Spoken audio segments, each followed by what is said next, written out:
فتة جنان جولن تكوفام واركي ركوتي سلام فام مسل بكان متمسي تجنان قال لا جيت جت نتمنى رومان تكلم أمة سنة كيس أمة أنا في درس استوى إنه جيلوني تبى تلمانو موجود جلدي مني قال لا جلدي بريسة كيس تتي قال لا كانوا تيجي قال لا جيت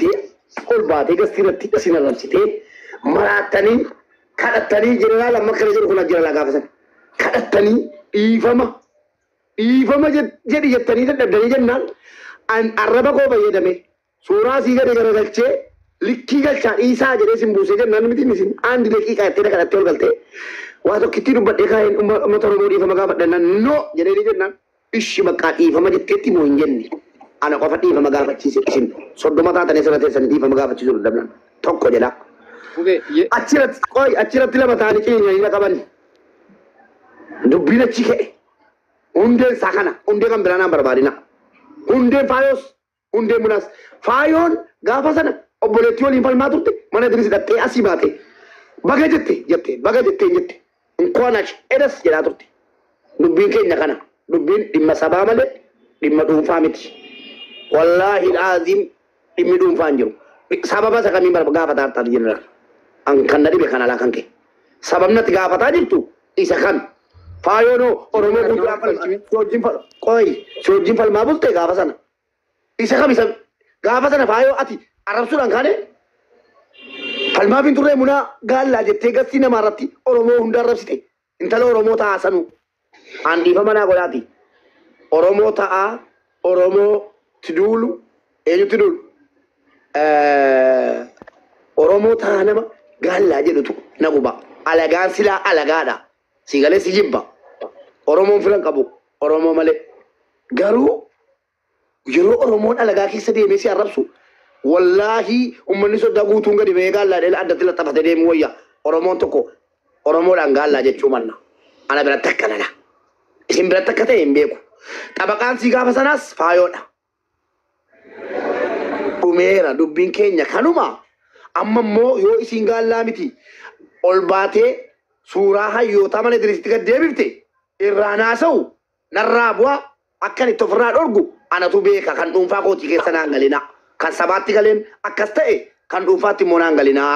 kaleessanii madden oromoo guututti oromoo akka maanguddummaa keenya hin galle dhiqqoo jedhee dubbadhe ofirraan dhorgaan isii miti jookariin mukatti cabsee jecha tokko ofirraa dhorge isii miti jechuudha kanaaf dhimma sabaa ofirraa eeggadhaa dimma ko abshira akkasin narabsine sababii kooti garula am mubarak musammaati kana rabsu kana bodde esatti illa jara kenya mube wana nje takitifa goda wana ni singafa ifana ngoda sinira doguti matara baade biti ofra muna muchayo tun fa kenya fayo ambar muna dan amalle wa muna dubbatan jiru de ngadda wa muna sifite bayana kakiyatti sinigale fayo nafanu fiti wa romo askayamu yo dubbatte dubbattetti kuma qabdaatu gafa sana fayo maasigal jedha turte gafa fayo ni talo bolettini galla jette mata rabsitu fayo ndemte qasti dirselatti baga jette jenne tokko asitti modofte tabaqata te fi falmite fatiafi marqosi mali bollo lamma dimma belatima dimma oboletti keti indubbatin haqarra dhaabadhu dubbadhu ummata oromo xiqqeessite jennaan ma commenti laltoti ano mormanne citamale chuda fedu oromo guututu annatti deebi'a malee engadhiisu onjedhe engadhiisu garuu dubartoota hedduu ana bira dhaabatanii kaleessa dheengadda jalesi oromoodha maqaa jalaatiin callisuu nan danda'a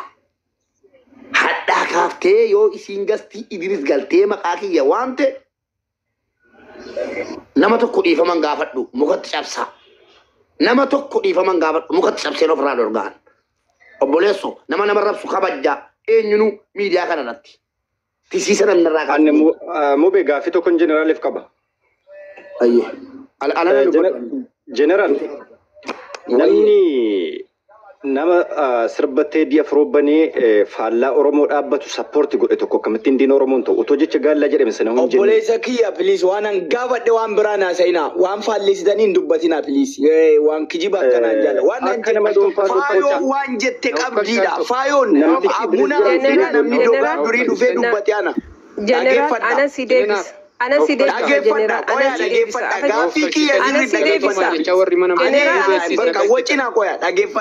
كويا أتي دعهيكا أتنجرتو كلي أسكنسا تورتي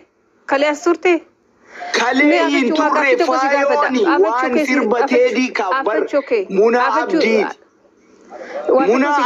منا عبدي دعيفتا نمني دوفي منا كنا دوبتي لوليانا منا لسن منا نمني لوليانا تكوفا جنرال نمني واي منا رلوليانا دعيفتا منا لما تواي وانتو كو دعهيكاتي أني سيراندا بدوغاتي چل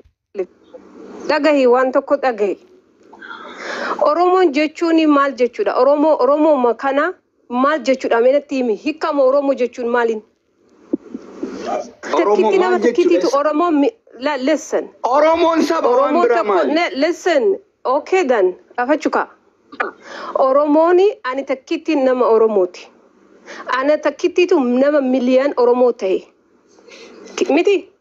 Isiin as keessa seente. Yoo fete Mubaarak arrabsii jetteen ishii sun nama dhuunfaatti jennee dhiisne. Eeda galgala mataashiitti muuziqaan mililikii sirbee qofa Mubaarakatti jalatti koomentii barreessitee faa arrabsaa bulte maal akkasiin jennu barbaadda kana caalaa? General keessaa na dubbisi viidiyoo siitiin ergaa gaaffii gaafattee. Gaaffii ati gaafattee deebii ani viidiyoo siitiin ergaa na dubbisatti keessaa. Viidiyoon na bira jira.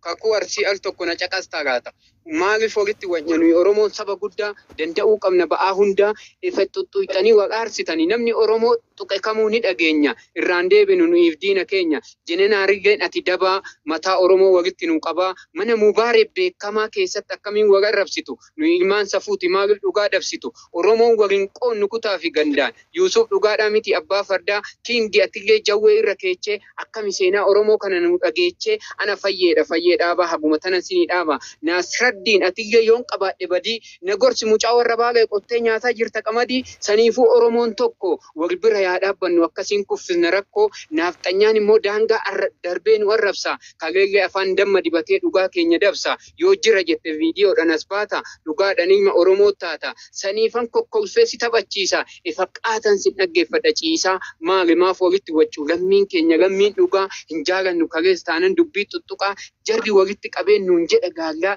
eessa abbaa isaanii akka seenan gaallaa hin beeytanii dhirsa egaa ajjeesaniiniiti adaamatti hin jijjiirranne kalee maqaa naaziriiti hundaayyuu obsaan dabarsinee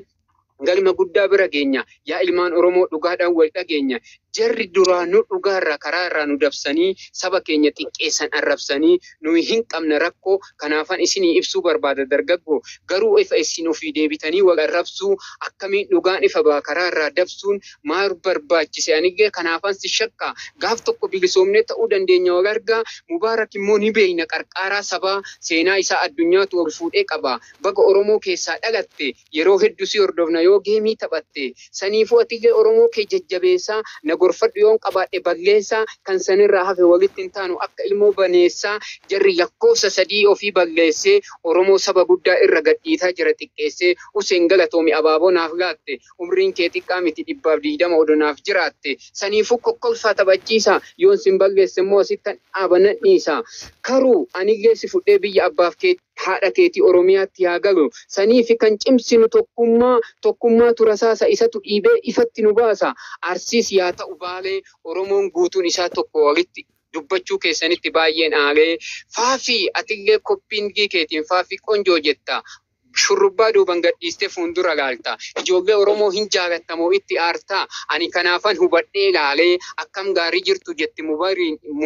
mubeedhaan ijoolleen baalee arsiin illee qe'een atileetii mubee qabattee addunyaatti achi ceetii hundumti keessan na gorsaa yoo jiraate balleessan amma immoo siif nan bu'a wallaggaa mubee koo eessattan dhufee si argaa Oromoon tokko jenna abbaa fi ilmaan nagaa siin jettu mubee ijoolleen warra Jimmaa kanaafi kan tokkummaan laphee kootti margee gaarii jirtu siniin jetti ijoolleen warra Arargee fuudhaa galma dhugaatiin gaa amma fanas keessa jiru namni 600 Oromoon akkasiin walammatee tokko ta'a mubeen nama miliyoona hordofamu jenna kalee akkasiin cimnee ta'uu fi qabna sagalee tokkummaa buusa jaalalaan wal araarsaa yaa ilmaan Oromoo waliif yaa taanu jaarsaa akkanatti miti kan kalee lubbuu warra nadhiifaa badee Oromoon qotaa ture sangoota isaa qamadee booranni nu haa eebbisu yoo dogongorre karaatti nu haa deebisu anillee sinan dhaggeeffadha dhiisee wallo halagaa hedduu taa'eeti mirga isaa kan kabachiise Harargeen immoo maancaa isaa qaree guutuun Oromiyaa waliif yaa ta'u sagalee amma immoo deeman jira ka'ee kufee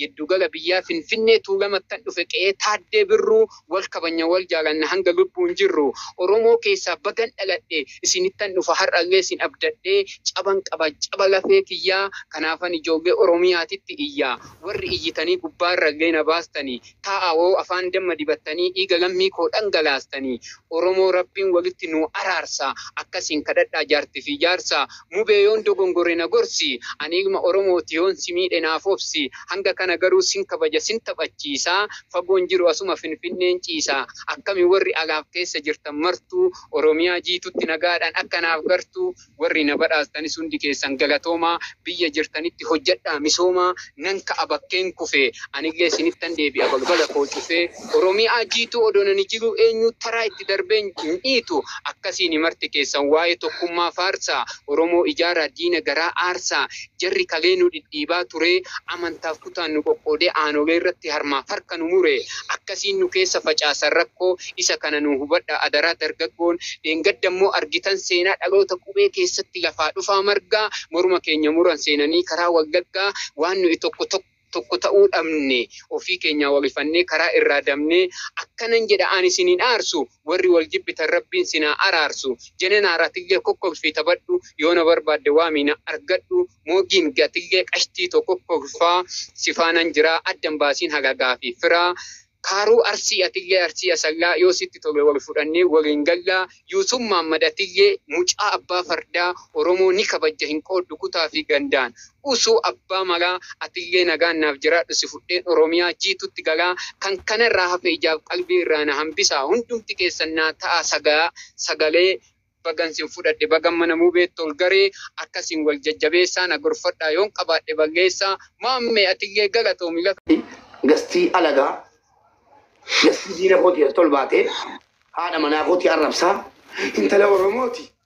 intala maaliiti aayisaraan nama maqaa haadha manaa kooti waame yoo Sheekh Riyaadii nan kabaja dhufanii asirra gastii seenanii nama haadha manaa kooti arrabseen walitti si arrabseen ana irratti kamii kan qabu abadan ilmi Oromoo tokko ana barbarree dibachiisee ija balleessuudha shunkurtii jiraana nyaachisuudha giiftii kennee ana dhuguchiisuu mirgatti hin qabu dhugaan sin itti makun dhugaan hin haalamu keessattuu ana of beeka eenyuun akkan ta'e Oromoo keessatti sinii galee haa ta'u garuu isumaayyuu akka nama aadii tokkotti of ilaalee akka waan Oromoon na hin jaallannetti of ilaalee iyyuu maal jedhe abbaan barbaade borsaa isaatii abbaa barbaade kennuu mirga qaba kan jedhe anaam yeroo jalqabaatiif tunaa biraatii qaata mukatti cabsa isinuu gadi baatanii dhugaa keeti orkamit Oromoo irratti Oromoonni giiftii darbatee rukuchiisa jettanii qaata gangalattanii hin jenne dhugaan jirtu kana eenyunuu irratti walii gala mirgasiif jedheera ani immoo hagam fixachiisutti niisu maallaqasi hagam fixachiisutti yoo isii mana banattee maqaa kee arrabsitee jiraatte sila banattee itti lamaa ragaa kan kiingaa madarraa waddeet na arrabsitee haadha manaa kooti arrabsitee irratti hidhatti ma namna xala nama na tuqenniisu akka itti ofirraa deebisu anatu beeka na arrabsite taanaan ilmoo koo arrabsite haadha manaa kooti arrabsite taanaan naa hima kanaan acho nan tunne taanaan giiftii si'a kennitu hin fixatti garuu isii saalfachiisuudha nama tokkittiin nagaa nama tokkittii waamnaan hadha nama tokkittii yoo waame wallaahi akkasiin hagalee caatti darbattee illee nama wachiisuu hin dandeenye gochuu danda'a kanuma gabaabbateera gurratti kennuun barbaadu ajandaa kennuuf hin barbaadu edayyuu